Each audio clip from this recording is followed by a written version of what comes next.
Bonjour à toutes et à tous, j'espère que vous allez bien. Aujourd'hui, j'ai envie de vous parler de l'ego. L'ego est-il un ennemi à éliminer? Voilà le but de cette vidéo.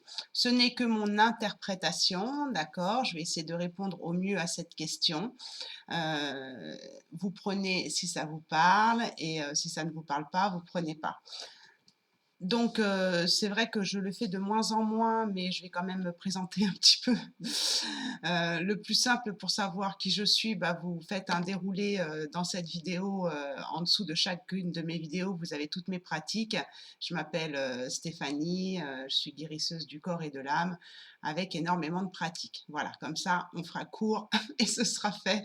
Donc, voilà et puis vous avez pas mal de vidéos aussi sur ma chaîne par rapport à mes techniques et autres sujets voilà, qui expliquent qui je suis. Voilà, en tout cas ce que je pratique.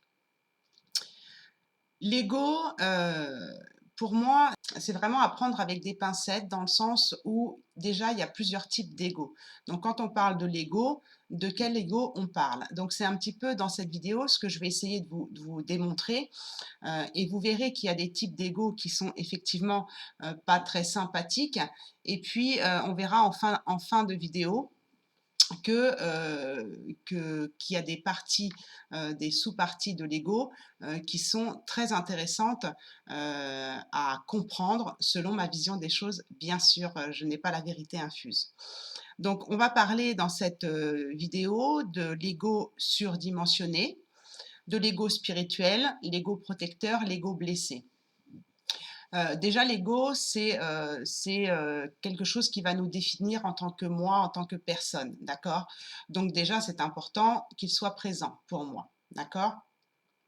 Donc l'ego, surdimensionné, c'est quelqu'un qui se prend pour une personne qui est, plus importante que les autres, et qui ramène tout à elle. Elle peut être parfois un peu égoïste, c'est un peu, monsieur ou madame je sais tout, hein. Moi, ma phrase que je dis que j'ai pu dire dans plusieurs vidéos, c'est: «La seule chose que je sais, c'est que je ne sais pas». Voilà. Donc, la personne qui a un ego surdimensionné, elle dit pas ça, hein. Elle dit: «Je sais», hein. Donc, cette partie de l'ego, qu'on appelle l'ego surdimensionné, va amener en fait la personne à avoir une identification excessive avec un savoir très intellectuel, hein, du moi je sais. Elle va vouloir justement défendre ses connaissances et on n'est pas dans défendre ses valeurs, on est vraiment dans défendre ses connaissances.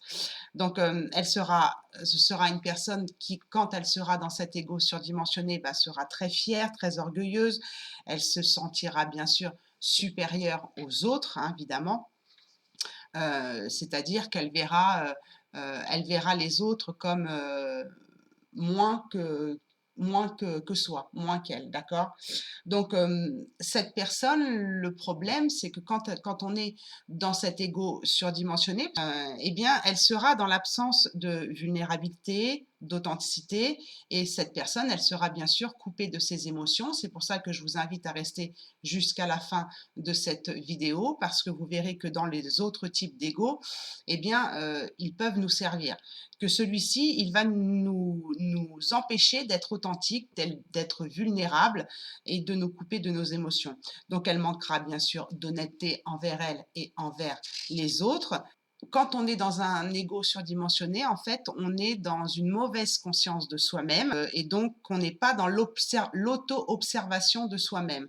C'est-à-dire qu'il n'y a pas de remise en question, il n'y a pas de travail sur soi, il n'y a pas de tout ça parce que déjà, il y a ce manque de curiosité chez ces personnes qui ont un ego surdimensionné parce qu'elles savent tout. Donc elles vont pas aller faire des recherches à l'extérieur pour essayer d'apprendre des choses en plus. Parce qu'elles pensent justement qu'elles n'ont rien à apprendre des autres, qu'elles savent déjà tout.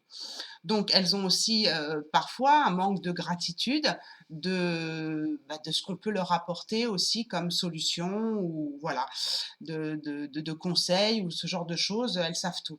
Donc ça peut être aussi des personnes qui portent des masques de positivité, hein. Non mais t'inquiète pas, je sais, je gère, tout va bien. Et en fait, ce masque de positivité va cacher chez ces personnes qui sont dans un ego surdimensionné des peurs. Et donc, elles vont mettre sous le tapis, et là, c'est dangereux d'être dans cet ego surdimensionné. Donc, elle passe à côté, bien sûr, d'un éveil de conseils bienveillants qu'on peut leur donner. Donc, c'est vrai que d'être dans un ego surdimensionné, pardon, ça peut être dangereux pour l'éveil, ça peut être aussi dangereux pour les circonstances de la vie. Parce que notre âme, qui est reliée quand même à notre ego, c'est interconnecté. Je vais en parler tout à l'heure. L'ego, le mental, l'âme, l'enfant intérieur, je vais en parler aussi dans cette vidéo. Eh bien, tout ça, c'est interconnecté. Et donc, elle passe à côté de conseils, elle passe à côté d'un éveil, et c'est donc l'âme ou la vie, on va dire ça comme ça, ou la source, ou peu importe, va mettre sur leur chemin des catastrophes pour justement les faire redescendre de leur échelle, on va dire comme ça, pour qu'elles comprennent que au final, elles ne savent pas tout, d'accord, et qu'il y a d'autres choses que le moi, le moi, le moi et le moi. D'accord. Ensuite, il y a l'ego spirituel. L'ego spirituel, celui-ci aussi, il peut être dangereux parce que ça amène à faire croire à la personne que aussi elle sait tout, mais plus dans le sens spiritualité. Elle pense être sage, elle pense être dans la lumière, elle pense voilà, donner des conseils très spirituels. Pourquoi? Parce que elle a beaucoup de connaissances sur la spiritualité, elle a lu beaucoup de livres, en plus elle médite tous les jours, en plus elle fait du yoga, enfin voilà, tous ces trucs, namasté, hein, voilà. Voilà, et c'est souvent ces personnes-là qui vont vous dire attention, là tu es dans l'ego là. Bon, voilà, elle pense avoir aussi la vérité absolue sur tout ce qui est spiritualité.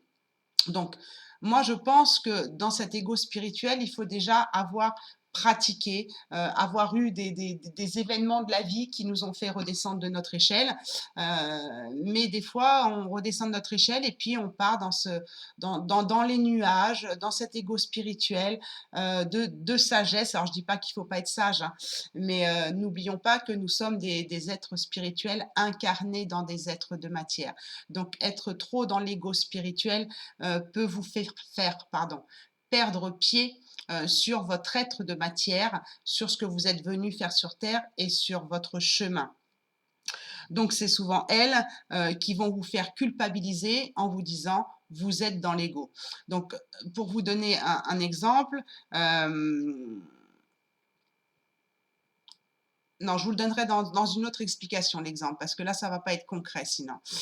Donc, c'est des personnes qui, au final, en étant dans un ego spirituel, eh bien, passent à côté de l'éveil. C'est très paradoxal, parce qu'elles sont tellement perchées qu'elles passent à côté de l'éveil de conscientiser qu'il y a aussi une matière, qu'elles ne sont pas que des poussières d'étoiles et des étoiles de lumière ou des êtres de lumière. Nous avons tous des parties sombres et des parties lumineuses en nous, et c'est là où est notre travail en tant qu'être incarné. C'est ça que notre âme est venue travailler. Elle n'est pas venue pour rester perchée là-haut, elle est venue pour expérimenter des choses dans la matière, dans la densité, dans des choses très lourdes, puisque notre corps physique est l'un des corps subtils le plus dense dans la matière. Donc, être dans l'ego spirituel, eh bien, ces personnes passent à côté d'un éveil, justement. Ensuite, on a l'ego protecteur. Pour moi, ce que j'appelle l'ego protecteur, celui dont on parle très rarement, qui est pour moi relié, comme le dernier dont on va parler, mais qui est pour moi relié à l'âme, à l'enfant intérieur. Cet ego protecteur, il est assez lourd quand même, il est assez pesant, mais en fait, faut pas en faire un ennemi, et c'est là que je vais vous expliquer ma version, en tout cas ce que moi j'en pense. Et si ça résonne avec vous ou pas, vous me le mettrez dans les commentaires, vous verrez si ça résonne ou pas avec vous. Cet ego protecteur, en fait, il est comme un instinct de survie. C'est lui qui va vous empêcher de sauter par la fenêtre. C'est lui qui va vous empêcher de faire un pas en avant quand vous êtes au bord d'une falaise. Donc, il vous protège du danger, il vous protège du danger, mais de mort, d'accord? Donc il est très important à surtout ne pas tuer, parce que si vous tuez cet ego-là et si vous en faites un ennemi, bah, vous risquez de vous mettre en danger de mort. Mais c'est aussi un ego protecteur qui a des souvenirs, qui a des mémoires négatives de vos vies passées, vies antérieures, transgénérationnelles ou encore des expériences négatives que vous avez vécues dans votre vie actuelle. Et donc, pour éviter de revivre ces événements ou de les reproduire et donc de rester en vie ou ne pas revivre des situations très douloureuses, eh bien, il va venir vous parler, vous dire attention, tu te rappelles ça, quand tu étais petite ou quand tu étais adulte, tu as vécu ça, surtout ne recommence pas, puis attention, tu te rappelles que si. Donc voilà, il a une mémoire de choses négatives qu'il ne veut pas reproduire et donc il va vous protéger de peur que ça recommence. Donc ça peut être la peur que des schémas déjà connus recommencent, ou ça peut être aussi des peurs inconscientes, parce que l'ego protecteur est très relié à vos peurs. Ça peut être aussi des peurs inconscientes de vie antérieure, de votre enfance, où justement ces peurs ou ces traumas ont été cloisonnés dans votre inconscient pour vous protéger justement, mais à un moment donné, il va falloir que ça sorte. Ou ça peut encore venir de peurs de vie antérieure, ça je crois que je l'ai déjà dit, mais aussi de peurs qui ne vous appartiennent pas et qui sont peut-être des bagages transgénérationnels. Donc l'ego protecteur a en fait considéré que les blessures qui peuvent être des blessures de l'âme, donc liées à un événement, ou des traumatismes, ou des mauvaises expériences, sont des échecs, et donc échec égale danger, et donc il va vous protéger pour pas que vous retourniez dans cette émotion négative, parce que cet ego n'a pas fait le rapport entre un échec et une expérience. Lui, pour lui, un échec, c'est égal à un danger. Surtout, ne retourne pas dans l'échec, ne retourne pas, enfin, voyez un peu ce que je veux dire? C'est un petit peu ça. Donc, cet ego, en fait, vous renvoie à vos peurs. Donc, si vous tuez cet ego, ou si vous l'éliminez, vous ne pourrez plus vous mettre en face de vos peurs et elles vont vous ronger à l'intérieur de vous. Et si vous vous mettez pas en face de vos peurs, vous ne pouvez donc pas les libérer, qu'elles vous appartiennent ou pas, qu'elles soient conscientes ou inconscientes. Donc, cet ego protecteur, c'est vrai qu'il est fatigant parfois parce qu'on est obligé de lutter un petit peu avec lui, mais il est là aussi pour que vous fassiez face à vos peurs pour les libérer. Et quand vous tuez ou vous éliminez cet ego, eh bien, ce qui va se passer, c'est que vous allez avoir du mal à passer à l'action à cause de ces mémoires négatives que l'ego, justement, protecteur, ne veut pas que vous répétiez pour justement vous protéger. Donc, c'est important de faire de cet ego protecteur un allié. Je vais vous expliquer comment. Parce que cet ego protecteur, il est aussi donc relié, comme je vous le disais, à votre âme et à votre enfant intérieur. Donc si vous le tuez, si vous éliminez cette partie égotique protecteur, eh bien vous allez continuer à enfermer votre enfant intérieur, à faire en sorte que votre âme n'expérimente pas ou ne se libère pas de choses qu'elle a expérimentées dans cette nouvelle vie ou de choses négatives qu'elle a expérimentées dans des vies antérieures ou qui ne lui appartiennent pas. Donc, si vous l'éliminez, vous passez à côté d'un travail dit de développement personnel sur vous-même, puisque l'ego, c'est le moi, d'accord, sur vous-même pour avancer dans votre vie. Donc, vous pouvez rester figé et ne jamais faire les choses à cause de cet ego protecteur. Donc, cet ego protecteur, des fois, il est assez fatigant. Donc, ce qu'il faut savoir, c'est que je vais vous donner une image qui sera peut-être plus concrète pour vous. C'est comme une maman qui a peur quand son enfant part ou quand son adolescent part en sortie la nuit, ou voilà, peu importe, une maman qui a peur pour son enfant. Donc, elle va être une maman très protectrice, d'accord? Donc, ça peut, un certain temps, et souvent même étouffer parfois l'enfant. Eh bien, c'est pareil pour l'ego protecteur. À un moment donné, il peut aussi vous étouffer. Donc, qu'est-ce qu'elle a besoin de cette maman? Donc, cet ego protecteur, il a besoin d'être rassuré tout le temps. Rassuré, rassuré, rassuré. J'espère que vous comprenez bien l'image. Donc, le but avec cet ego protecteur, c'est pas de le tuer, c'est de le rassurer, c'est-à-dire d'aller rassurer votre âme et rassurer votre enfant intérieur. Donc, c'est important de bien maîtriser cet ego-là pour aller le rassurer. J'explique dans ma formation soins énergétiques et chakras. Vous avez d'ailleurs les liens en dessous de chacune de mes vidéos. Et pour l'instant, elle reste à un prix réduit. Cette formation, vous avez 200 € de réduction. Hein, si vous voulez apprendre à vous faire vos propres soins énergétiques tout seul, je laisse encore les 200 € de réduction sur cette formation. Et si vous ne savez pas utiliser un pendule, bien sûr, vous avez une autre formation, vous avez aussi une promotion, une réduction. Et si vous voulez le pack en entier, là, vous bénéficiez d'une réduction de 300. Mais ce n'est pas le sujet de la vidéo.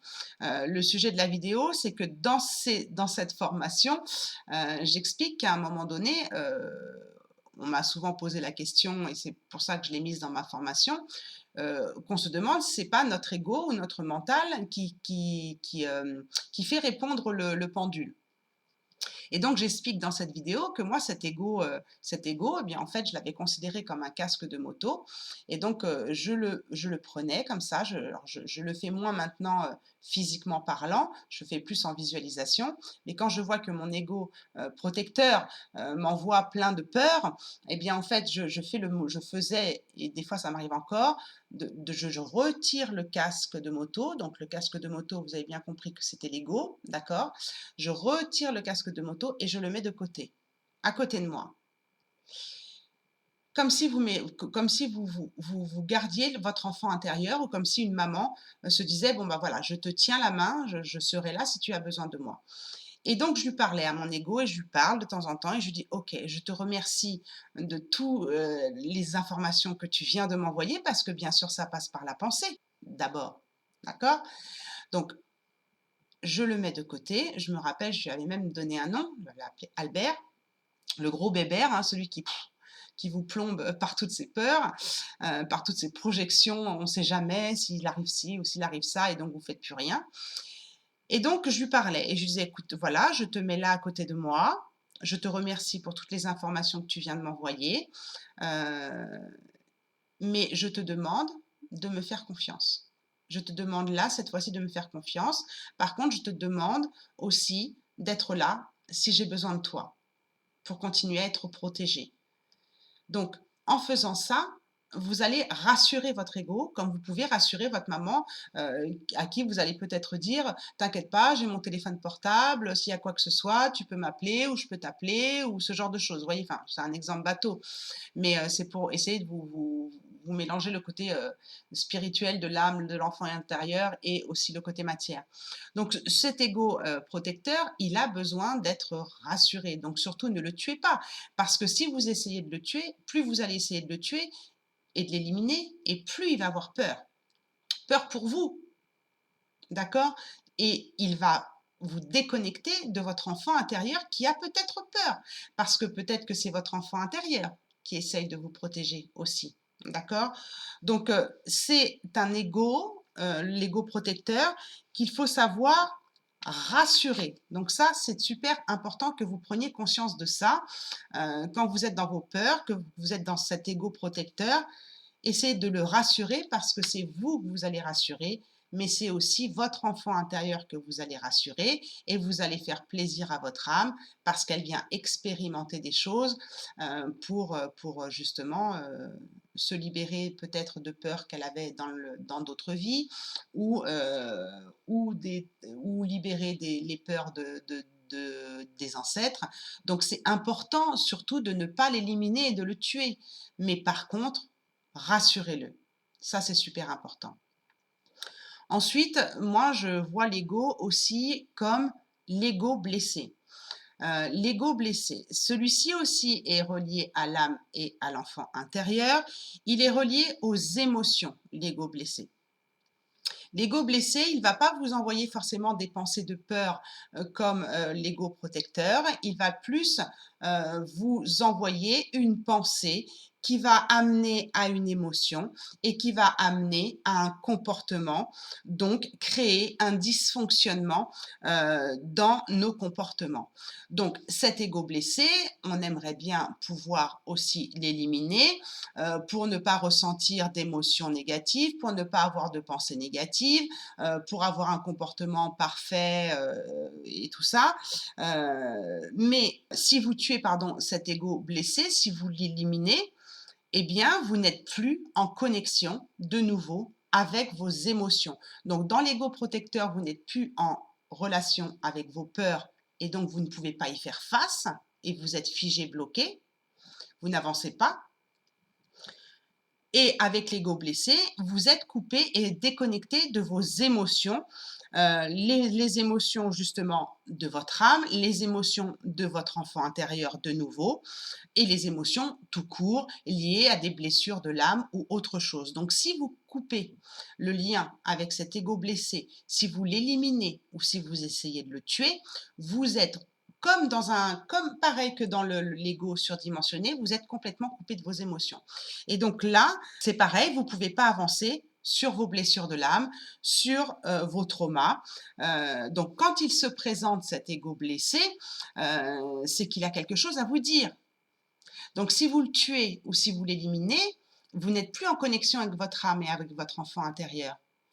Donc, s'il a quelque chose à vous dire, c'est que c'est important pour lui, c'est que c'est l'enfant intérieur ou l'âme qui vient frapper à la porte parce qu'il y a quelque chose à comprendre, quelque chose à transmuter, quelque chose à libérer et un travail à faire. Un travail, on se comprend hein, quand j'y travaille, hein. C'est parce que je ne trouve pas d'autres mots, mais un travail à faire sur soi et sur ses émotions. Et comme tout est interconnecté, je vous disais, tous ces égos sont interconnectés. Comme je vous en parlais en fait dans mes vidéos sur les corps subtils, les chakras, tout ça c'est interconnecté. Donc c'est pareil, notre âme, notre ego, notre mental, notre enfant intérieur, tout ça c'est interconnecté. Il faut prendre en considération que nous sommes nés, incarnés avec un ego qui va nous permettre de comprendre qui on est, puisque l'ego, c'est le moi. Donc, c'est la conscience du moi. Donc, éliminer l'ego ou tuer l'ego, c'est juste impensable pour moi. Il faut juste savoir le reconnaître, en prendre conscience à chaque événement de notre vie et en faire un ami, un allié. C'est-à-dire que quand vous êtes dans le surdimensionné, bah, en fait, c'est l'univers hein, qui va vous faire redescendre de votre échelle. Quand vous êtes dans l'ego spirituel, eh bien, vous allez bien comprendre qu'à un moment, la matière existe. Hein, c'est pareil, l'univers va vous faire redescendre de votre échelle spirituelle. Quand vous êtes dans un ego protecteur, eh bien oui, il va falloir faire face à vos peurs, d'accord? Et quand vous êtes dans un ego blessé, eh bien, c'est pareil, tout est interconnecté avec le mental. Il va falloir, lui, le soigner. Quand quelqu'un est protecteur, il a besoin d'être rassuré. Quand quelqu'un est blessé, il a besoin d'être soigné. Et bien là, c'est pareil. Personnellement, quand je vous fais des vidéos sur la spiritualité, j'ai la tête dans les étoiles, mais je garde toujours les pieds sur terre. Si vous regardez le déroulé de chacune de mes vidéos, vous allez voir que toutes mes pratiques sont très spirituelles. Je travaille avec les cartes, je travaille avec le pendule, je fais des reconnexions d'âme à âme, je fais des recouvrements d'âme. Donc tout ça, c'est des choses très spirituelles. Mais quand j'en parle, j'ai les pieds dans mes baskets. C'est-à-dire que je fais travailler ma clairvoyance, ma clairaudience, mon clair ressenti, toutes mes capacités extrasensorielles de mon être spirituel, mais je garde les pieds sur terre sur qu'est-ce qui se passe, on conscientise, on fait passer l'inconscient à la conscience, à la prise de conscience pour se connaître, travailler sur nous-mêmes et savoir quelles sont nos blessures, nos peurs, quelle émotion, qu'est-ce que ça vient nous dire, qu'est-ce qui vient nous dire cet ego. Peu importe lequel on parle, mais qu'est-ce qui vient nous dire sur tout cet ego blessé? Vous voyez? Et si vous ne l'écoutez pas, cet ego blessé, vous ne pourrez pas non plus savoir quel est le travail que vous avez besoin de faire. Donc cet ego blessé, il a besoin d'être soigné. Donc ça peut être votre enfant intérieur, bien sûr, ça peut être beaucoup de choses. Et le fait de faire de son ami cet ego blessé aussi, va vous permettre de réouvrir votre cœur aussi, parce que parfois le cœur est tellement blessé, que le cœur est fermé. Donc le fait d'écouter cet ego blessé, de le soigner, va aussi vous permettre ce travail d'ouverture de cœur, et aussi un travail sur votre enfant intérieur. Quand il vient vous parler, c'est à vous de comprendre ce que cet ego est en train de vous dire. Peut-être que vous aurez besoin d'aide, c'est possible aussi, mais la priorité, c'est qu'est-ce qu'il est en train de me dire? Pourquoi je suis dans cette émotion-là? Qu'est-ce qui se passe? À quoi ça me renvoie? Pourquoi je me retrouve dans cette émotion-là? Donc l'exemple que je voulais vous donner tout à l'heure, il est plus approprié là avec l'ego blessé. Je vais vous prendre un exemple bateau, récurrent, 2.0, hein, du temps dans lequel on vit là. Vous envoyez un message à quelqu'un, ou un message vocal, ou un texto. Et puis la personne, elle ne vous répond pas, ou alors elle met 3-4 jours à vous répondre. Et là, vous êtes blessé. Vous êtes blessé, vous avez une émotion, d'accord?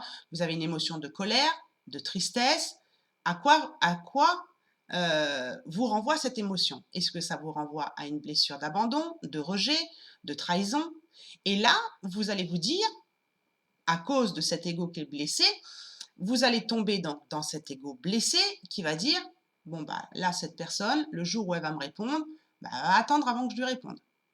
Hein, je vais mettre au moins 3-4 jours avant de lui répondre, ça lui apprendra. Donc là, vous êtes dans votre ego blessé.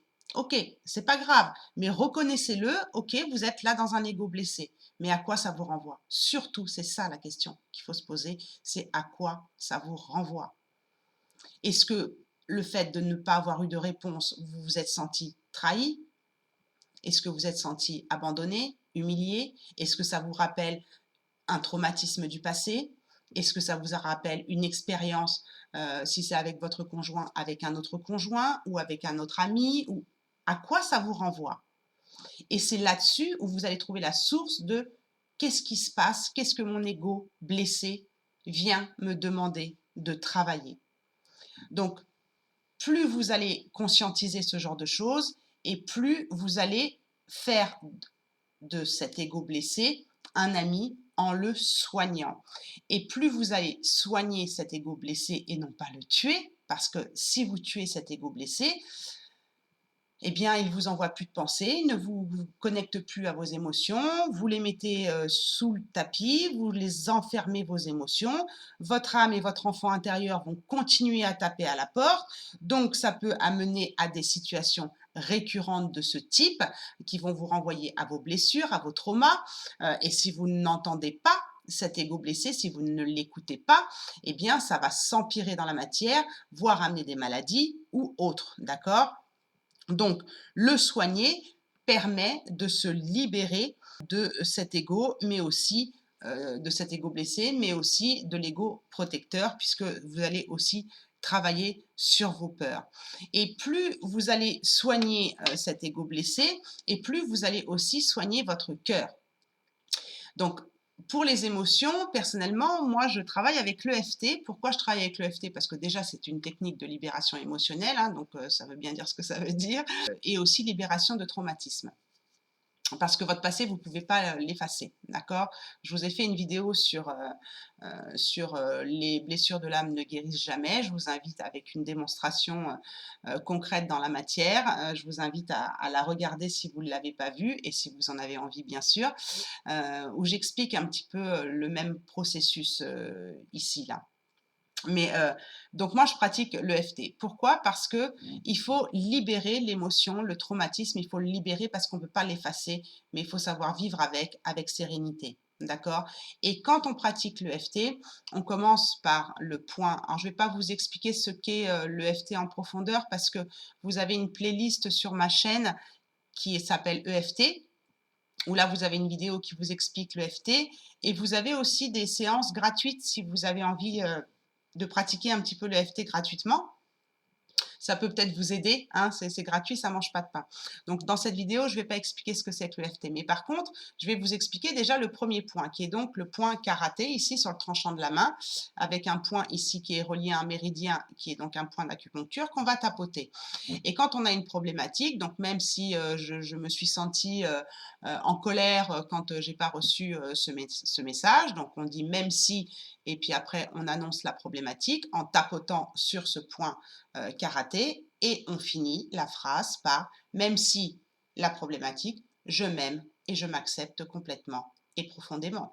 Et ce point karaté, on peut aussi utiliser le point sensible ici, mais il est plus difficile à trouver. Donc le point karaté va travailler aussi sur vos inversions psychologiques au niveau neuronal. Donc c'est très important parce qu'en disant même si patati patata, le négatif, je m'aime et je m'accepte complètement, plus vous allez dire je m'aime et je m'accepte complètement en faisant de l'énergétique sur ce point d'acupuncture, et plus vous allez vous libérer couche par couche de vos émotions, de vos traumatismes, vous en libérer, mais pas les supprimer parce que ça fait partie de votre vie, ça fait partie de vous, d'accord? C'est ce qui a fait que vous êtes comme ça aujourd'hui, d'accord? Et c'est ce qui fait que vous allez en tirer des expériences du passé et aussi rassurer votre ego protecteur et soigner votre ego blessé, redescendre un petit peu de votre ego spirituel pour rentrer dans la matière et puis comprendre si vous êtes dans un ego surdimensionné que le corps physique, que la matière a son importance et que vous ne pouvez pas tout savoir. Moi, je sais que j'ai beaucoup de pratiques, j'ai beaucoup de connaissances, mais j'écoute beaucoup de conférences, j'écoute beaucoup de webinaires parce que pour moi, en plus je suis au potentiel, donc je vous raconte pas ce besoin de nourrir le cerveau, j'ai ce besoin toujours d'apprendre. Et des fois, je remets en cause même des choses que moi j'ai pu dire. Donc ça, c'est important aussi. Tout ça. Donc, quand vous allez utiliser l'EFT, vous allez pouvoir petit à petit, à force, de dire je m'aime et je m'accepte complètement et profondément. Pour certains, c'est dur des fois en consultation. Des fois, on est obligé de passer par je m'aime du mieux que je peux. Ou alors, même si nanani nanana, la situation négative, tout est OK. Il y en a pour qui c'est très dur de réouvrir le cœur. D'accord? Donc, si on n'a pas cet ego blessé qui nous envoie cette pensée, cette émotion et un comportement qu'on a par rapport à cette émotion, eh bien, nous ne pouvons pas être connectés, nous ne pouvons pas réouvrir notre cœur, nous sommes figés. D'accord? Donc ça, c'est important et l'EFT va aussi vous permettre de travailler sur votre système autonome. Le système autonome, il est construit de deux parties. Il est construit du système parasympathique et du système sympathique. Donc le système sympathique, c'est le moins sympathique des deux. C'est-à-dire que quand vous êtes dans le système sympathique, donc il faut qu'il soit équilibré, ce qui est rare, mais quand vous vous mettez en colère, quand vous avez une émotion de colère par exemple, ça fait monter chez vous une hormone de cortisol ou une hormone d'adrénaline, ce qui se passe aussi quand vous avez un choc émotionnel. Donc quand vous avez juste une émotion de colère, ça va rester 4 heures dans votre corps. Quand vous avez des chocs émotionnels, des traumatismes émotionnels, ça peut effectivement cette cortisol et cette adrénaline avoir du mal à redescendre et donc créer plus d'hypertension, voire plus crise cardiaque ou ce genre de choses. Donc, il faut vraiment, parce que votre adrénaline et votre cœur, il est toujours à être emballé. Donc, c'est pour ça qu'un traumatisme ou un choc émotionnel est important de pouvoir le travailler sur le moment si c'est possible, parce qu'après, ces hormones sont trop longtemps dans votre corps. Donc ça, c'est le système sympathique. Et cette technique de l'EFT va vous permettre justement de descendre, on va dire, la réglette du système sympathique et de faire augmenter la réglette du parasympathique sans la faire trop augmenter, parce que le parasympathique, là, c'est des hormones du bonheur, la dopamine, les hormones de la mélatonine aussi pour le sommeil et tout ça. Donc ça va vous calmer. Donc en fait, l'EFT vous permet aussi de stabiliser ce système autonome qui est donc relié à votre système nerveux.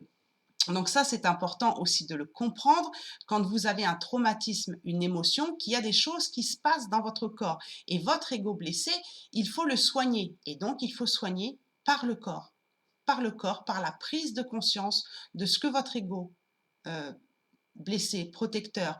Donc c'est vraiment ces deux égos, et l'ego blessé va vraiment vous permettre de vous connecter à vos émotions.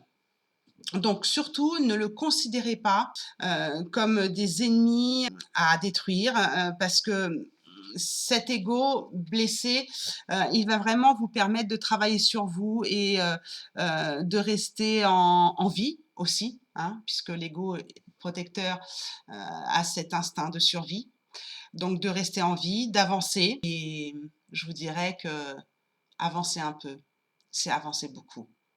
D'accord? Donc ne soyez pas trop pressés non plus quand vous faites des thérapies ou ce genre de choses, parce que avancer un peu, c'est avancer beaucoup. Et même si vous êtes dans l'ego, on va dire, même si vous êtes dans l'ego, c'est pas grave. L'important, c'est de regarder à quoi cet ego vous renvoie. Qu'est-ce qu'il vous envoie comme message? C'est ça. Et plus vous allez identifier le message que cet ego vous renvoie, c'est-à-dire que si vous êtes dans un surdimensionné, qu'est-ce que vous mettez sous le tapis? À être fier comme ça, à être dans le je, moi, je sais tout. À quoi ça vous renvoie? Pourquoi? Est-ce que c'est pas un manque de reconnaissance, justement? Si vous êtes dans l'ego spirituel, est-ce que vous n'avez pas envie de fuir justement votre incarnation? Je ne sais pas, je vous donne des exemples. L'ego protecteur, est-ce que vous n'avez pas trop de peur qui fait que vous êtes figé et qu'il faut se libérer des peurs? Donc, et l'ego blessé, pareil. Quelle émotion, quelle blessure de l'âme et à quel traumatisme ça vous renvoie? Donc, tous ces égos sont importants à prendre en considération. Donc, le principal, c'est de savoir déjà les identifier, parce que plus vous allez les identifier et identifier le message qu'ils vous envoient, et plus vous allez être authentique, donc avoir un moi qui est vraiment vous, dans votre authenticité, avec votre vulnérabilité, avec vos faiblesses et vos forces, plus vous allez être aussi serein et libéré, mais aussi cicatrisé de vos blessures, de vos traumas, des expériences du passé, ou encore de votre karma, ou encore de libérer vos ancêtres sur un karma transgénérationnel dont vous avez pris le bagage. Donc, pour moi, pour finir cette vidéo, pour moi, tuer l'ego, c'est dangereux. Par contre, en faire un allié, un ami, l'écouter, écouter ses messages, pour moi, c'est important. Alors bien sûr, je pourrais arrêter la vidéo là et c'est ce que je compte faire, mais bien sûr qu'il peut y avoir aussi des attaques énergétiques extérieures qui peuvent renforcer justement cet ego, et qui vont renforcer justement surtout l'ego protecteur et l'ego blessé. Donc là, c'est tout simplement parce que énergétiquement, dans vos corps subtils, dans votre aura, eh bien, il y a quelque chose à nettoyer. Il y a quelque chose de pas propre, d'accord?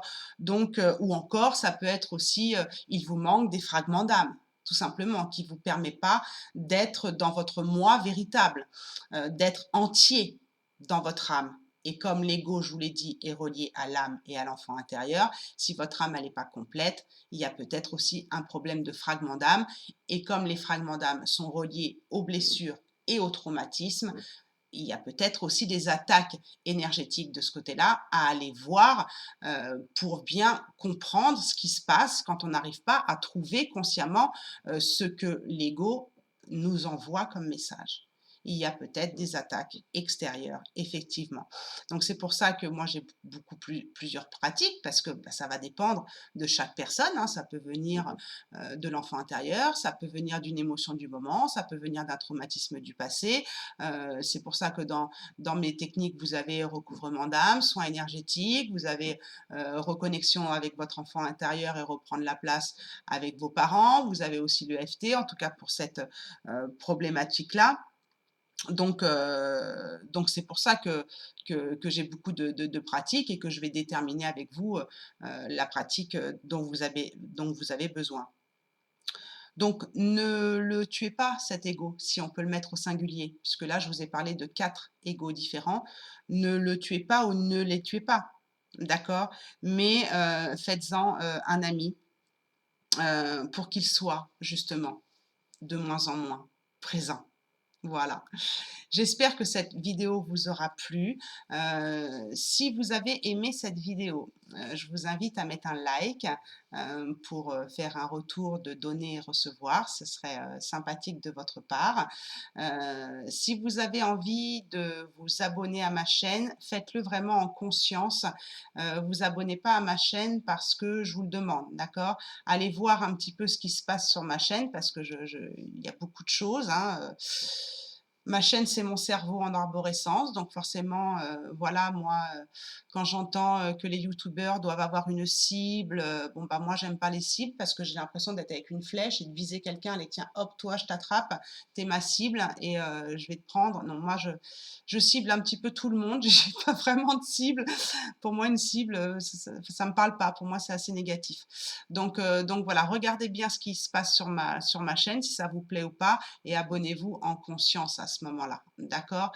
Et puis, merci à ceux qui mettront des likes, si vous avez aimé cette vidéo. Je vous embrasse très, très fort. Pensez bien, à vous connecter justement à votre ego, ne pas le tuer parce qu'il peut énormément vous servir et puis, n'oubliez pas que la personne la plus importante, c'est vous. Prenez soin de vous pour mieux prendre soin des autres. Je vous embrasse. Ciao, ciao.